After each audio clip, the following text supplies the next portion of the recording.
Bueno, última mesa, y mi reto es mantener vuestra atención antes de la hora de comer, que es hora crítica. Así que espero no decepcionaros. ¿Cómo vais los médicos de la sala? ¿Os está pareciendo interesante? A los tecnólogos, sí, ya os digo yo que sí.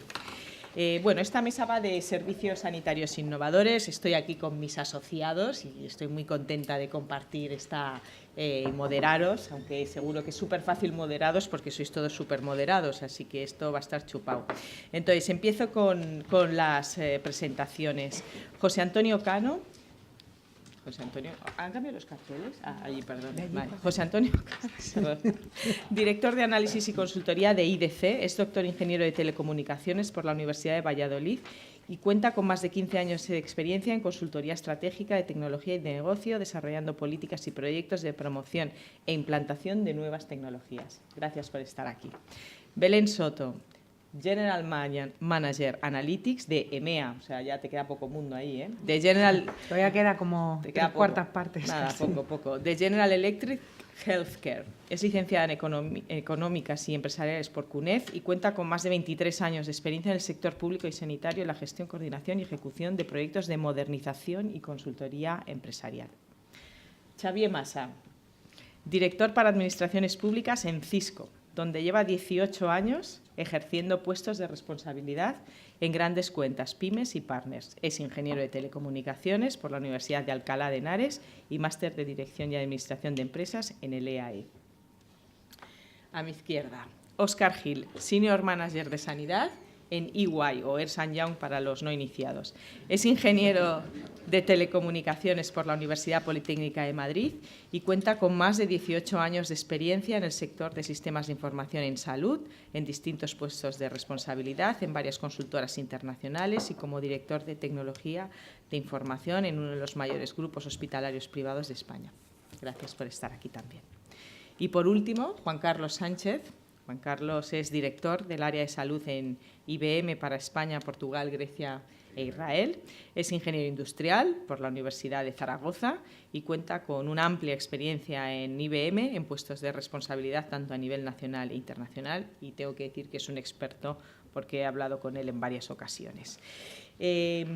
Hacemos el mismo formato, 5 minutos cada uno de breve exposición inicial y empezamos el debate. Entonces, José Antonio, si quieres empezar tú, gracias. Ok. Muchísimas gracias. Gracias a Digitales y al Instituto de Empresa por invitarnos a estar esta mañana aquí con vosotros. Voy a tratar de ser escrupuloso con los 5 minutos y lanzar solamente 2 mensajes vinculados con un elemento que ha salido de manera, vamos a decir, velada, aunque sí más desde el punto de vista del paciente, que es la seguridad. En el contexto de transformación digital en el que estamos, hablar de protección de datos y hablar de seguridad inevitablemente nos va a llevar a hablar de GDPR. Y la próxima entrada en vigor de esta ley, el 25 de mayo, que más allá de dotar de requerimientos y derechos a los pacientes y que bueno, pues tiene una serie de cambios, pues como pueden ser pues la notificación en 72 horas de las brechas de seguridad, lo que viene siendo la protección desde el diseño por defecto, respuesta activa, etcétera. Básicamente, lo que hace es poner el foco en la necesidad de un nuevo modelo de gobernabilidad de la información. Durante toda la mañana hemos estado hablando y han salido muchos casos de bueno, pues estos habilitadores, como decimos en IDC, habilitadores para este proceso de transformación digital, que es cloud, que es la movilidad, lo que es Big Data, realidad aumentada, etcétera, que lo que están dando es la capacidad de generar muchísima cantidad de información, muchos datos, y estos datos al final lo que estamos haciendo es desbloquear su uso, intentar incorporarlos dentro de lo que es el concepto o el sector sanitario y de servicios sociales y están haciendo que el debate sobre la tecnología y cómo proteger estos datos esté en el centro de la agenda de todos los actores que están dentro del ecosistema de la salud.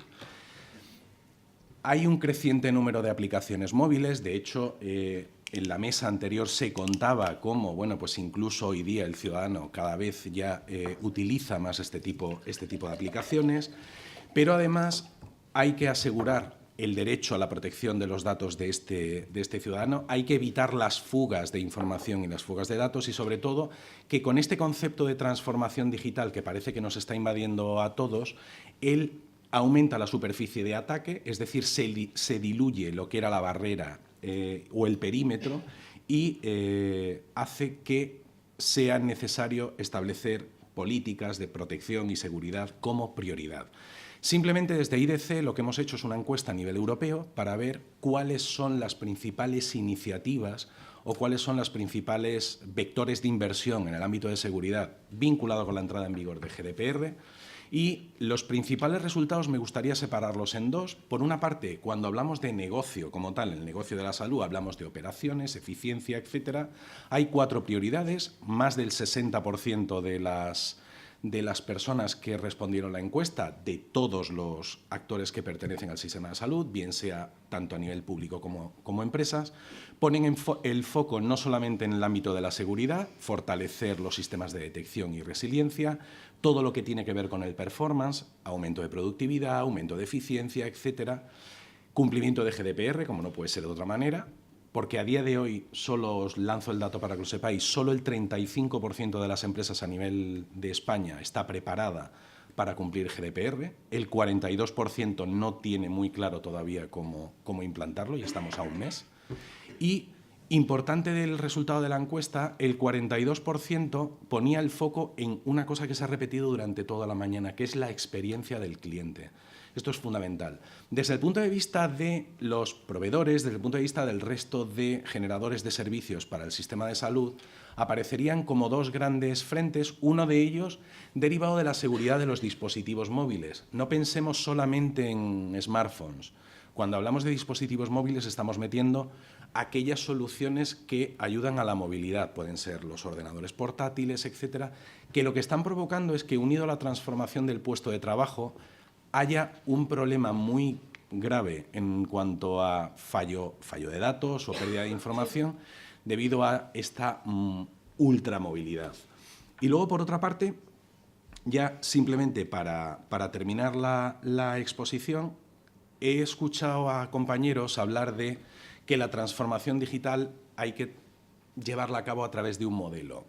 En IDC hemos desarrollado un modelo para acompañar a las organizaciones y, sobre todo, bien sean del sector que sean, en su camino hacia el proceso de transformación digital.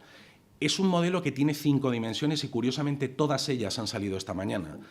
Una de ellos es omnicanalidad, hablamos de privacidad, hablamos de casa conectada, hablamos de formación, hablamos de liderazgo, que es otra de las dimensiones, estrategia de cumplimiento de GDPR, estrategia de visión de transformación digital de la organización. Estamos hablando de transformación de la fuerza de trabajo, soluciones de colaboración que van a permitir no solamente aumentar el rendimiento y tener más cercanía con lo que es el paciente. Hablamos de las operaciones, todo lo que es la digitalización de las operaciones para lograr un modelo integral de cuidado con garantías. Y, por último, hablamos de la dimensión de información, que es cómo vamos a utilizar toda esta información que tenemos del paciente a través, como luego comentará Belén y otros compañeros, meter dinámicas, meter tecnología de analítica avanzada para hacer medicina de precisión, para mejorar la calidad de vida y lograr, bueno, pues una mayor calidad de vida de los pacientes y, por tanto, de todos los actores. Por mi parte. Muy bien, pues oye, muy interesante. Protección de datos de forma holística, recojo de tus palabras, ¿no? Hace poco que hablaba con algunos empleados de Facebook en Estados Unidos, me decían que ya nadie quiere trabajar en Facebook, o sea que realmente esto de los datos hay que tomárselo muy en serio. Belén, del Business Intelligence a la inteligencia artificial. Sí, yo la verdad es que después de José Antonio me quedo mucho más tranquila, que el dato está seguro y que lo está gestionando. Con lo cual, pensemos qué se puede hacer con el dato, ¿no? Y ya incorporar un poco la existencia de nuevos modelos muy sofisticados. No es tanto la tecnología, una reflexión antes de empezar. Idealmente, lo que nos gustaría es el cuidado de la salud como objetivo, es decir, no caer enfermos. Hemos hablado mucho de pacientes, también personas, pero creo que no hemos insistido suficientemente en esto, ¿no? Simplemente una anécdota, la semana pasada he estado viajando por Europa y me llamó especialmente la atención que en Dinamarca hay un ministerio de cuidado de la salud o de prevención, no sé exactamente cómo es el nombre, pero que se dedica precisamente al cuidado, a la promoción de la salud personal entre los ciudadanos daneses, ¿no? Un poco de envidia me da ahí. Pero bueno, en definitiva, por centrar un poco, y como hay poco tiempo, no voy a entrar en más filosofía, pero sí pensemos que diariamente la generación de datos es enorme, ¿no? Y hemos hablado oímos hablar de Big Data y es cierto que al final el objetivo es qué queremos hacer con el dato y cuál es el planteamiento que nos queremos hacer con esto. No es un problema tecnológico, ¿no? Esta mañana oíamos al consejero hablar de medicina de precisión, que es dar el tratamiento adecuado en el momento adecuado, de la manera más eficiente posible, con el mejor resultado posible. Y para llegar a ese punto, el elemento fundamental es el dato.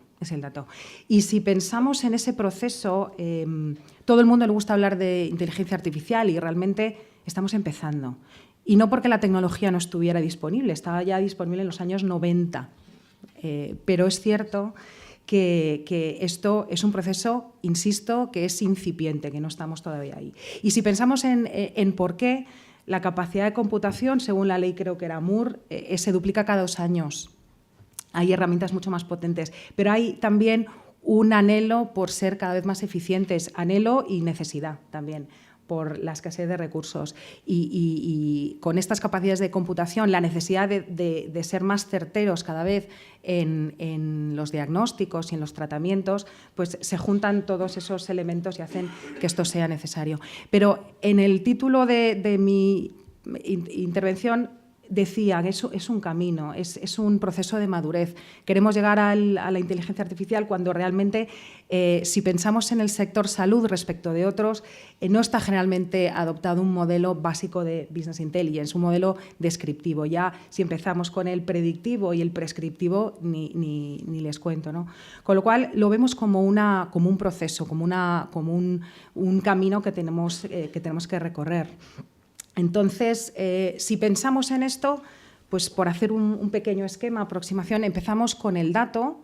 A partir de ahí vamos generando modelos un poco más inteligentes, donde empezamos ya a incorporar de descriptivo a más predictivo, hasta llegar a inteligencia artificial, machine learning y luego ya deep learning, que es con la utilización de redes neuronales que simulan el comportamiento del cerebro y que hacen que los algoritmos que se construyen en ese ámbito sean dinámicos. Y ese va a ser una gran revolución que estamos en los albores. Es verdad que oímos hablar mucho, pero estamos trabajando muchas compañías en ello, invirtiendo mucho esfuerzo en ello, y yo pienso que va a ser una gran transformación que va a cambiar en gran medida la manera que se presta la salud, con mejores diagnósticos, más precisos y realmente abriendo el debate, dando herramientas nuevas a los profesionales para hacer su trabajo. Y no quiero entrar en el debate de si va a sustituir la inteligencia artificial el trabajo de los médicos, porque es un rotundo no, aunque el debate está servido. Muy bien, pues interesantísimo, Belén. Yo estoy deseando ver esos desarrollos de redes neuronales. Me interesa muchísimo esa parte en la sanidad también. Bueno, seguimos con Xavier cuando quieras. 5 minutos, sí, por favor. Pues gracias, Alicia. Gracias por la invitación tanto a Digitales como al Instituto de Empresa. Yo quería centrarme en cómo desde el sector tecnológico, que represento a una compañía tecnológica, podemos ayudar al sector sanitario a innovar, a afrontar estos retos que tiene encima de la mesa. Y bueno, se ha comentado durante la mañana, lo comentaba precisamente el consejero de Sanidad, don Enrique Ruiz, que nos comentaba que veníamos de un modelo sanitario donde estaba todo centrado alrededor del hospital, de un edificio donde este edificio pues estaba limitado por el espacio del edificio, el número de camas y por el tiempo que los pacientes debían permanecer en él. ahora en la sanidad tenemos una situación, yo diría, radicalmente distinta, es decir, la transformación digital ya está presente, ¿vale? No hay que aportarla, es un hecho, que nos está abriendo básicamente un mundo de oportunidades inmenso. Y estas oportunidades básicamente nos facilitan un incremento muy sustancial del acceso precisamente a los servicios sanitarios de la población de máxima calidad, servicios sanitarios de máxima calidad, y además con una reducción de costes muy, muy significativo, ¿vale? Creo que es la gran aportación de la tecnología que está favoreciendo, sin duda, esta transformación. Pero hay varios temas en este proceso que, desde mi punto de vista tecnológico, más tecnológico, pues están siendo predominantes. Uno se ha mencionado, la digitalización. Otro tema para mí pues que está marcando mucho estas tendencias, pues sin duda es pues, toda la capacidad de cómputo, que podemos denominar la nube. Antes pues Belén hacía referencia a cómo ha evolucionado y cómo está evolucionando la capacidad de cómputo según la ley de Moore. Simplemente un dato, el dispositivo, porque ya no le podemos llamar teléfono, aunque sirve para hablar, el dispositivo que todos llevamos en el bolsillo, en el bolso. Ahora este dispositivo tiene una capacidad de cálculo y cómputo superior al supercomputador más grande que había en el mundo a finales del siglo pasado, y estamos hablando de hace pocos años, 18 años. ¿Vale? Con lo cual tenemos toda una serie de ventajas que las tenemos que ser capaces de aprovechar. Pero hay un elemento que sí que se ha hablado durante la mañana, no se ha hablado muy repetidamente, pero que para mí sin duda es importante. Se ha hablado del Internet de las cosas, con los múltiples sensores que se están conectando, pero hay otro elemento que también se ha tocado, que es la seguridad o la ciberseguridad, y para mí es un elemento que tiene un doble rol. Es una tecnología que tiene la capacidad de tener dos papeles o dos roles totalmente opuestos. Puede ser el facilitador del éxito de la transformación digital en todo el proceso de transformación en el sector sanitario, como en otros sectores, o puede ser el inhibidor. Sin seguridad, ninguno de nosotros vamos a permitir tener nuestros historiales clínicos en una nube, en un sitio, en una organización, sin que nos garanticen la seguridad e integridad de nuestros datos. Con lo cual, si bien la transformación digital ya está aquí, nos presenta, sin duda, una serie de retos muy, muy importantes que debemos afrontar, y como expertos tecnológicos, pues nos tenemos que centrar, al menos nosotros, en esa área de nuestra competencia. Evidentemente vamos a dejar los retos de los diagnósticos de la salud a los profesionales de la salud.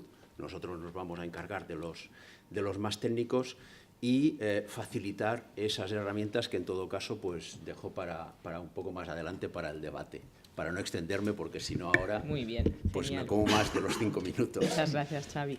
Cloud, móvil y ciberseguridad. Muy bien, pues pasamos a ver qué nos cuenta Óscar en su introducción inicial. Me tocaba hablar de Big Data, además es un término que ha salido a lo largo de la sesión de hoy.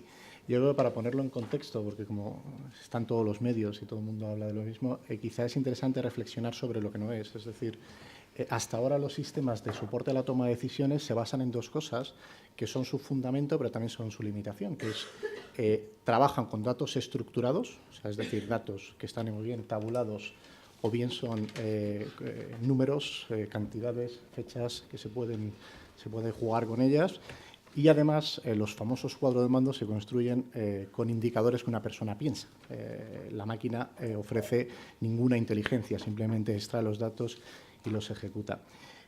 Vivimos un boom ahora mismo, se ha comentado en varias ocasiones, no puedo estar más de acuerdo, de la aparición de nuevos datos digitales por todas partes. De hecho, si uno busca en Internet algo de Big Data, lo que encuentra es que efectivamente la información en Internet se duplica cada X meses entre las redes sociales y demás.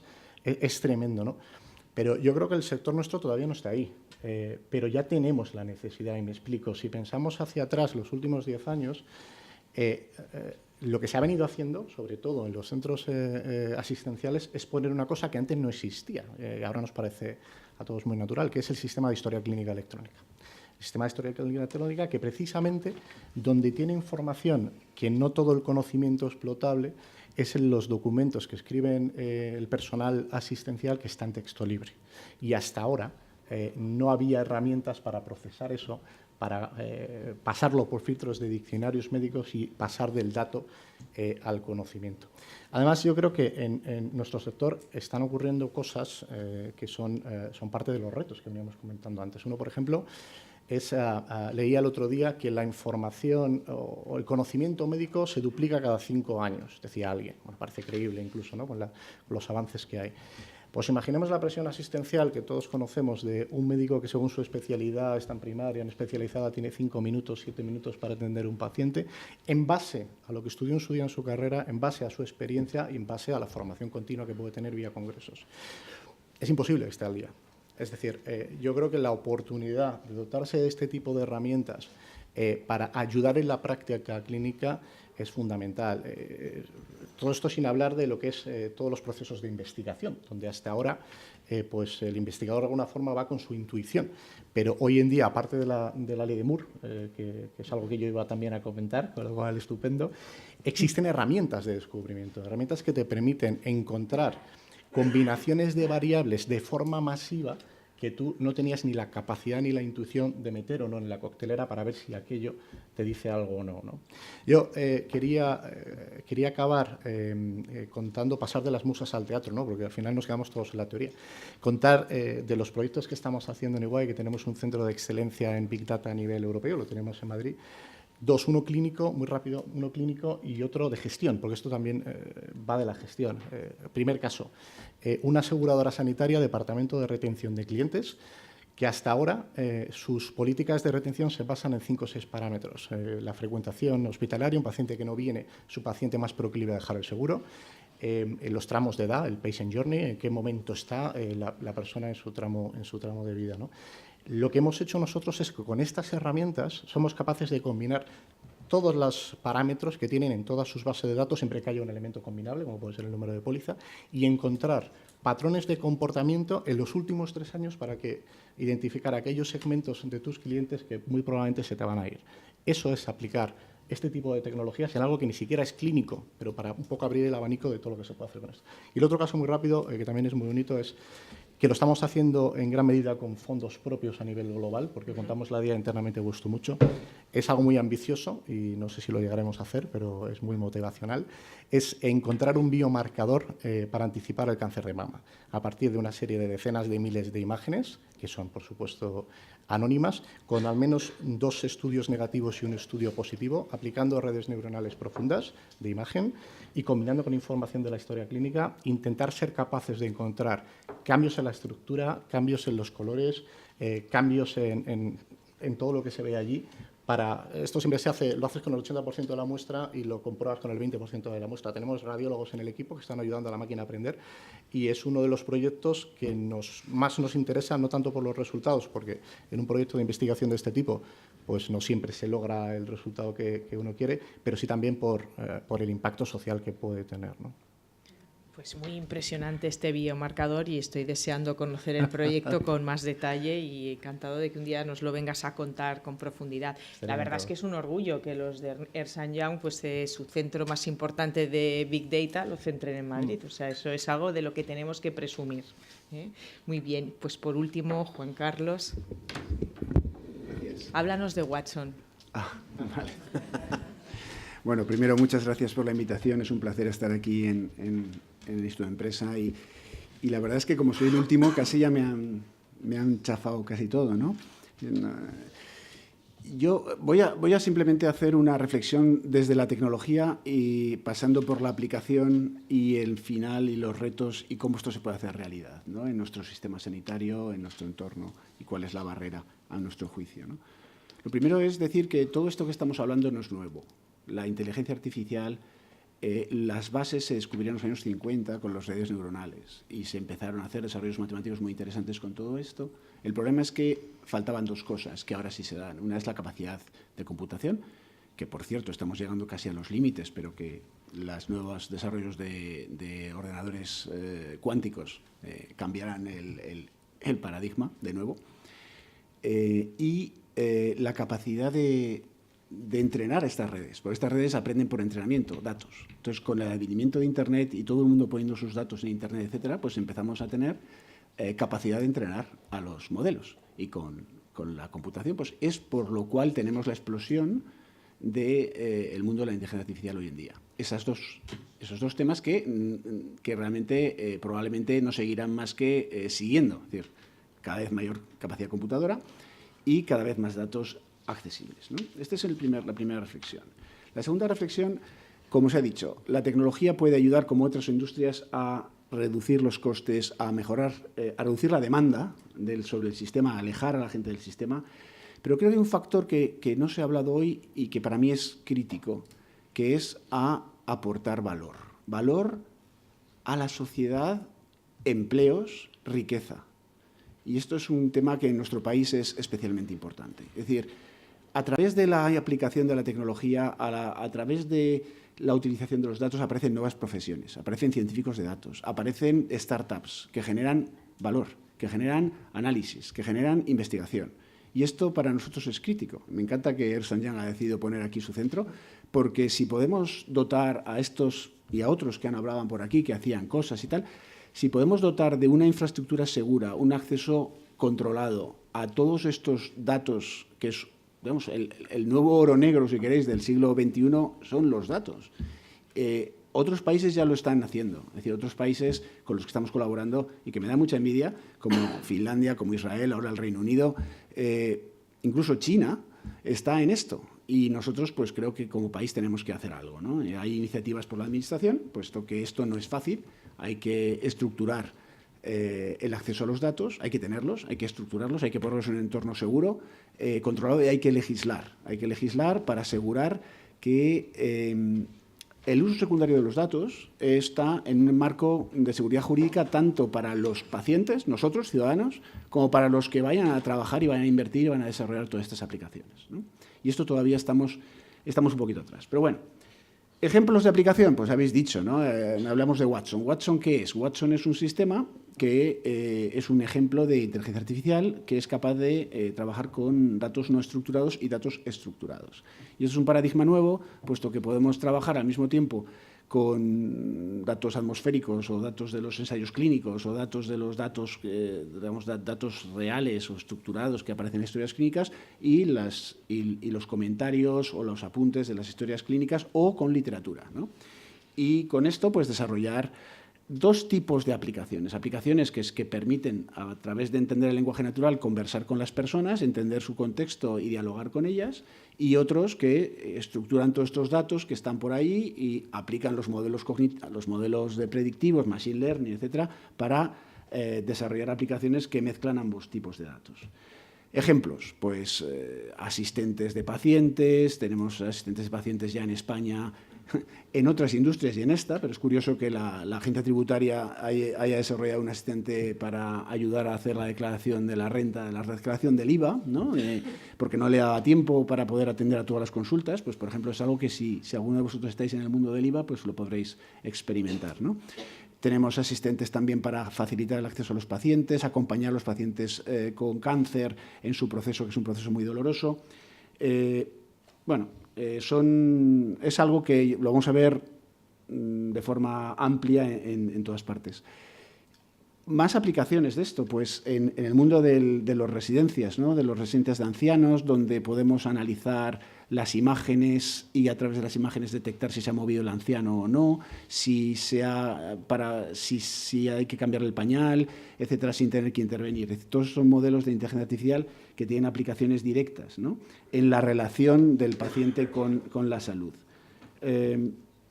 Ejemplos de Big Data, de cómo podemos utilizar. Bueno, pues yo creo que hay una enorme capacidad de mejora en los propios sistemas, mejorando el análisis de los indicadores clínicos y de productividad de los propios sistemas, haciendo benchmarks entre hospitales, entre servicios, analizando la variabilidad de los tratamientos, analizando el resultado de los tratamientos, ¿no? Y colaborando con la industria farmacéutica para realmente ver qué funciona y qué no funciona, qué se reembolsa y qué no se reembolsa, ¿no? Hay iniciativas interesantes ahí en la definición de cómo se mide esto y cómo se analiza.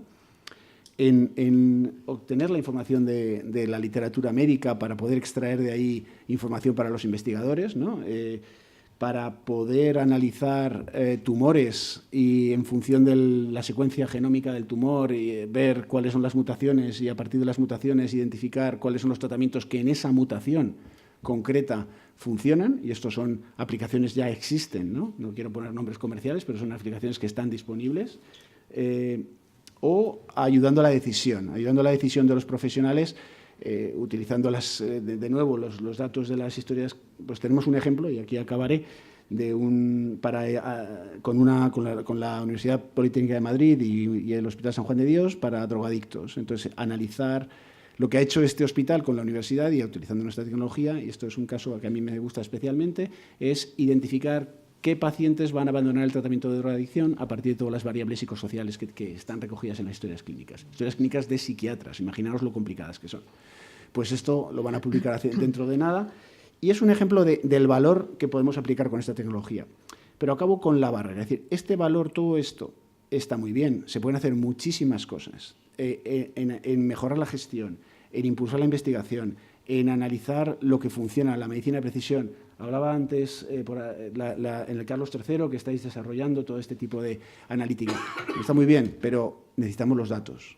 Los datos, series largas de datos. Los problemas de salud son multivariantes, son complejos. Hace falta cientos de miles de datos, miles de variantes, de variables para llegar a desarrollar modelos robustos. Estos modelos hay que probarlos, hay que poder publicarlos y que otros puedan reproducirlos, etc. Y esto no se hará sin, insisto, plataformas de acceso a datos seguros, controlados, con seguridad jurídica, que cumpla la legislación, etc. Y este es el punto donde realmente nosotros vamos por detrás de otros países. En la nube.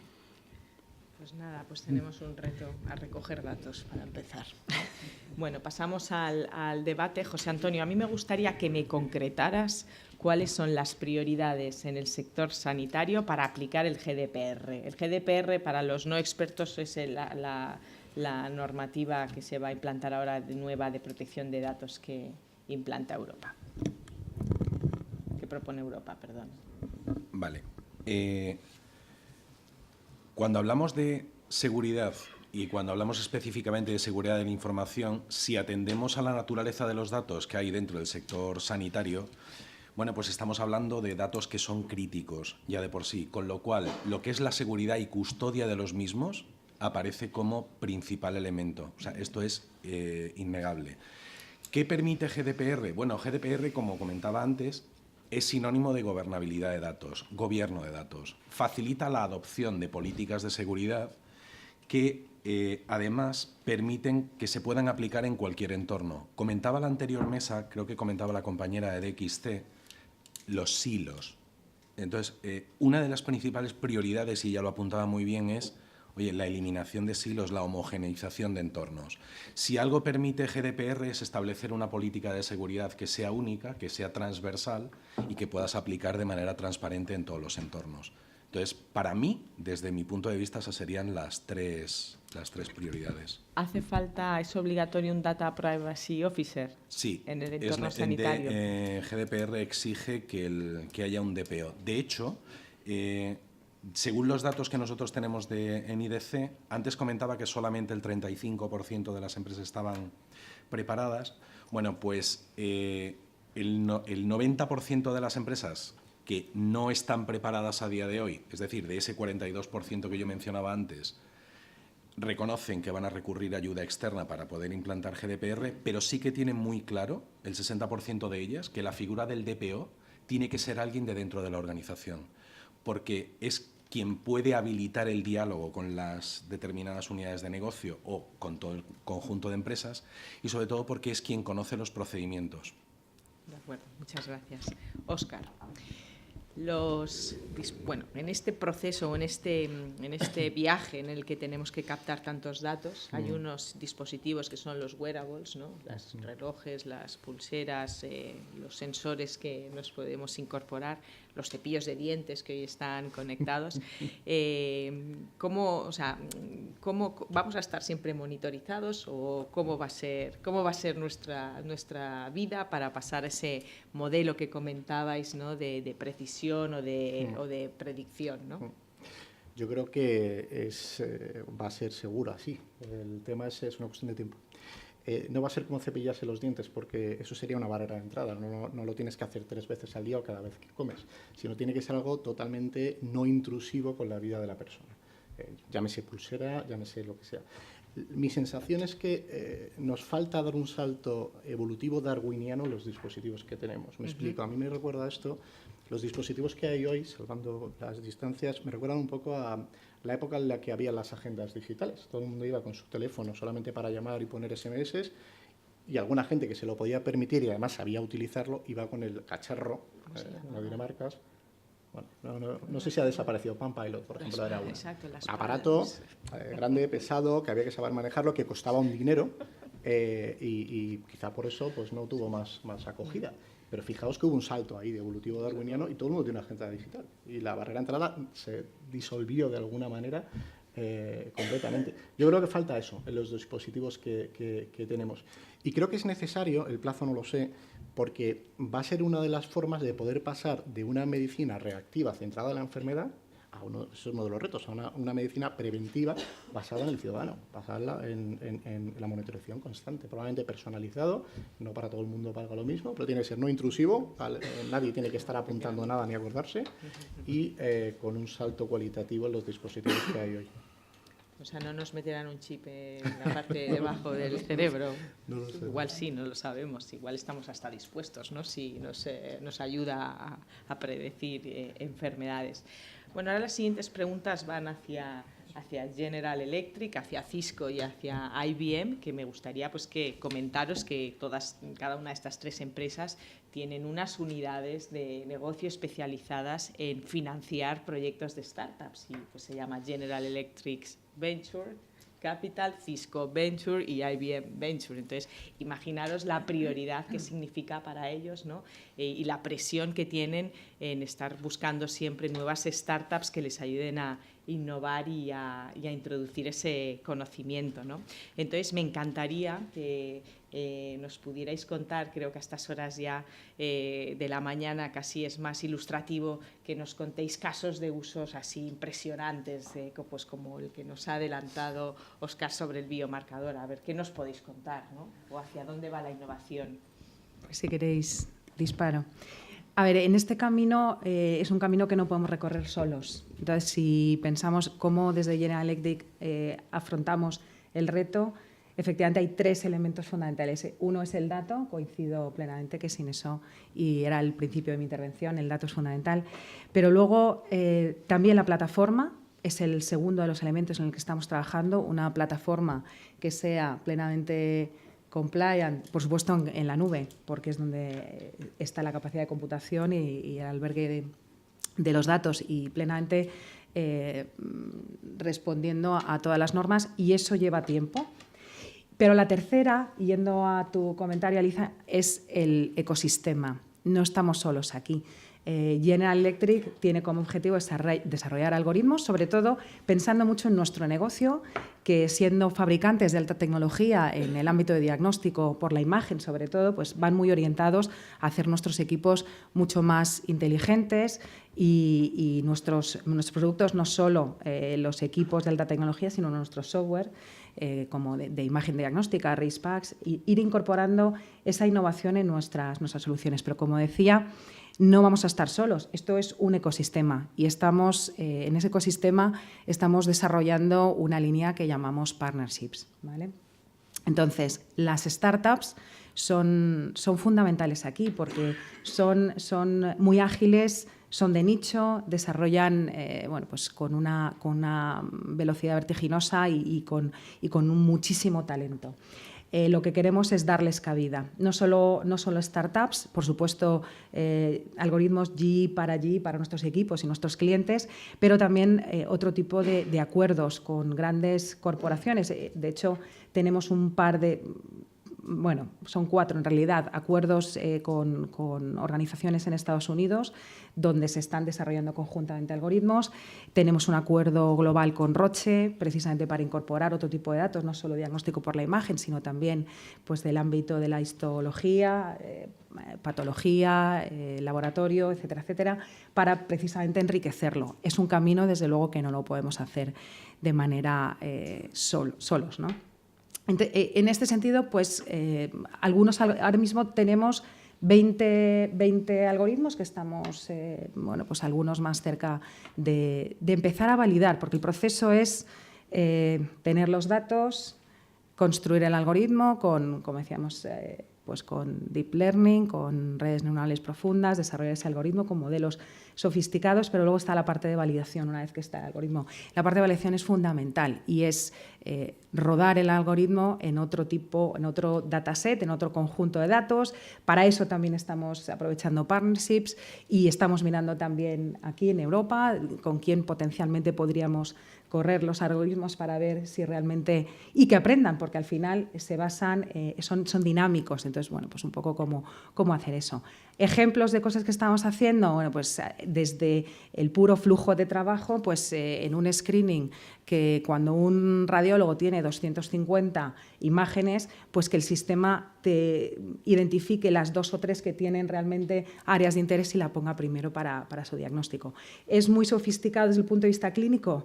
Pues probablemente no, pero realmente imaginaos el impacto que tiene a la hora de hacer el diagnóstico. O, por ejemplo, pues, en el ámbito de la resonancia magnética, una rodilla. La complicación que tiene identificar y segmentar los tendones, los ligamentos y de cada uno de los elementos para hacer un diagnóstico es una labor súper tediosa. Y con algoritmos es posible hacerlo de manera inmediata, con lo cual el diagnóstico ya va mucho más certero. No sé, se me ocurren muchos más ejemplos, pero bueno, tampoco quiero comerme todo el tiempo. Muchas gracias. Xavi. Pues nosotros estamos trabajando en varias vías. En este sentido, pues entre otras cosas, pues para afrontar todos los retos que en particular estamos viendo que está fomentando la transformación digital en el sector sanitario, pues en primer lugar, pues ofrecer las soluciones tecnológicas y evidentemente algunas pues las desarrollamos nosotros con nuestros propios recursos, porque sin duda el hecho de que tener que afrontar en los próximos años, dentro de 3 años, se estarán conectando una media de 1,5 millones de dispositivos a la hora a las redes. ¿Vale? 1,5 millones de dispositivos por hora se estarán conectando, dispositivos nuevos que estarán capturando todos estos datos. 1,5 millones de dispositivos a la hora. Lo tengo que visualizar. Sí, hay que visualizarlo. Por eso lo he repetido, para visualizarlo, para daros tiempo a visualizarlo. Con lo cual, hemos de reconocer que muchas de las redes que hay ahora en el sistema sanitario, como en otras industrias, pues no están preparadas para asumir este reto. ¿Vale? Ningún responsable de sistemas de información tiene las organizaciones en su organización para dar de alta todos esos dispositivos al ritmo y además hacerlo de forma segura, cumpliendo con la nueva ley GDPR, que entre otras cosas, pues en 72 horas la organización tiene que ser capaz de, si ha sufrido una brecha de seguridad, de poderlo reportar, con lo cual tiene que saber qué es lo que sucede. Hoy, en las organizaciones, la media que tardan las organizaciones en descubrir esas brechas de seguridad es de 100 días. Muy por encima de lo que marca la nueva reglamentación que en pocas semanas entra en vigor. O sea, de 100 días tenemos que pasar a 72 horas. Correcto.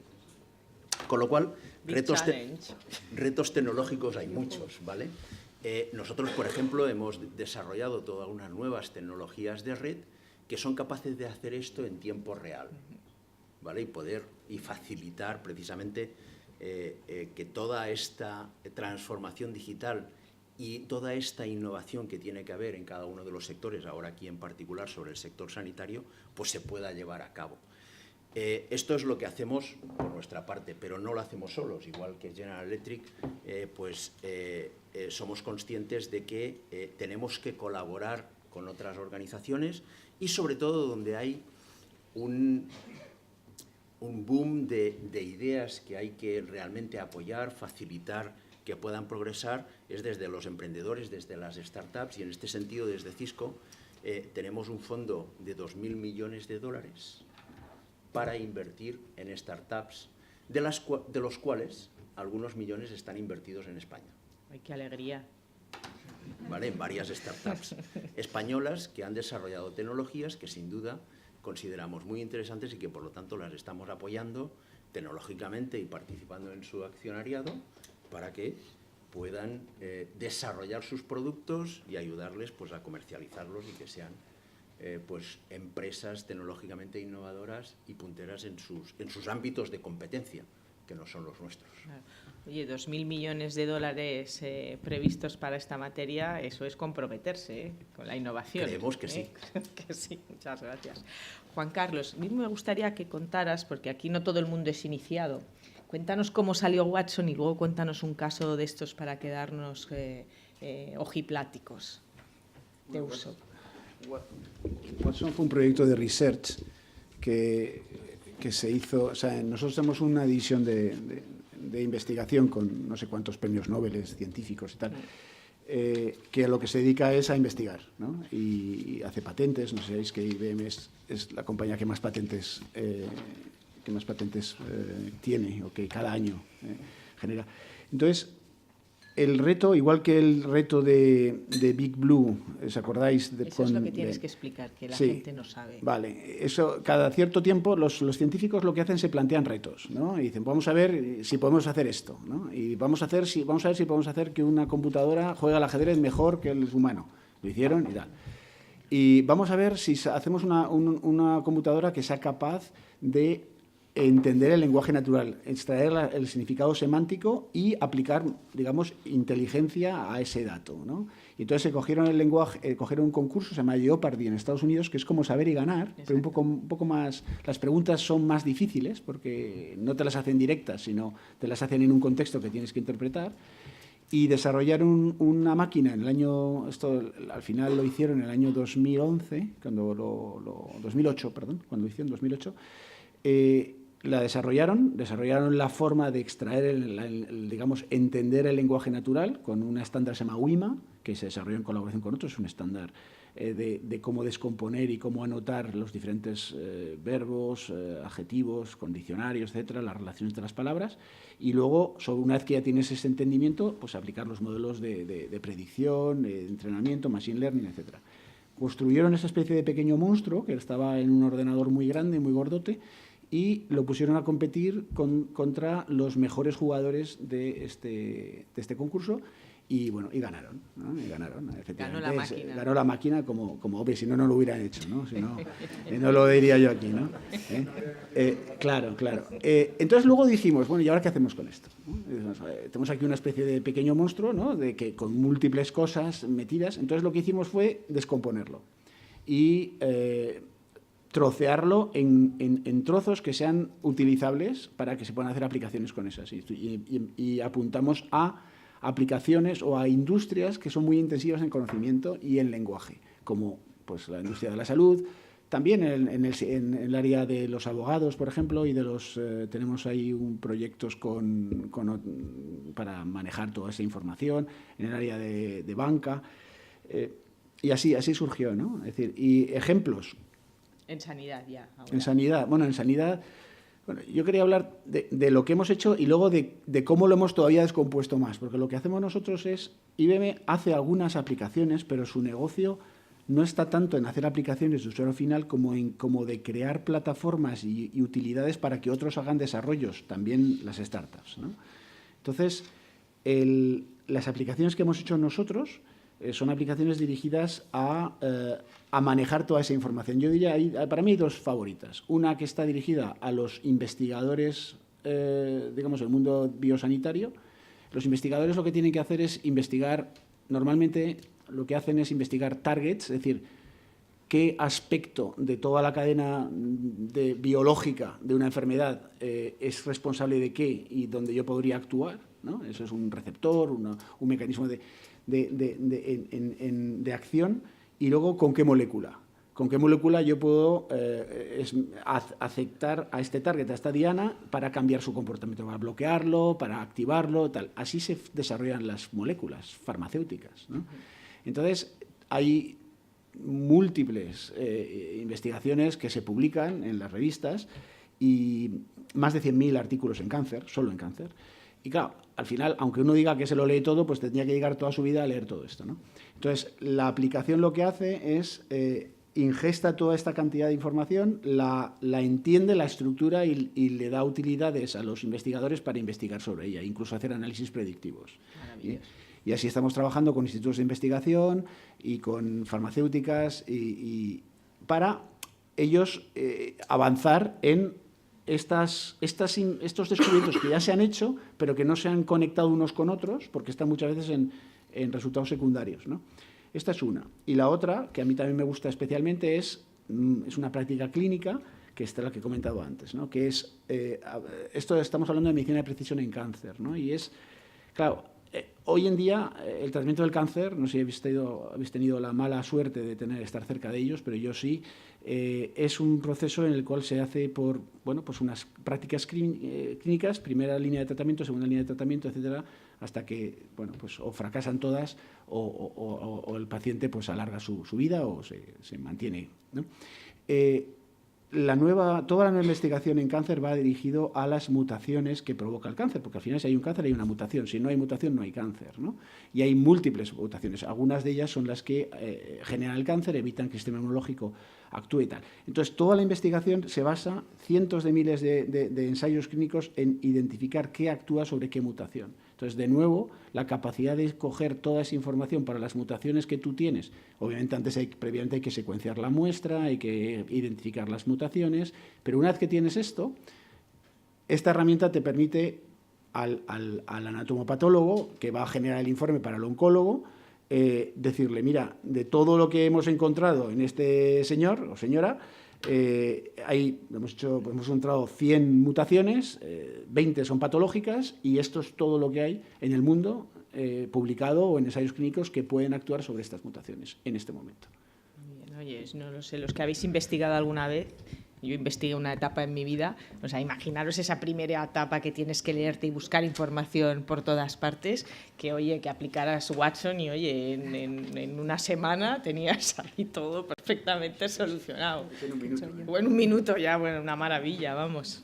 Bueno, pues oye, pues concluye la sesión de la jornada primera que hemos realizado sobre los retos de la salud digital. Muchas gracias a todos por venir, espero que hayáis disfrutado, que os lo hayáis pasado bien, que hayáis aprendido, yo sí lo he hecho. Muchas gracias a mis asociados y a todos los ponentes y hasta la próxima vez. Gracias a todos.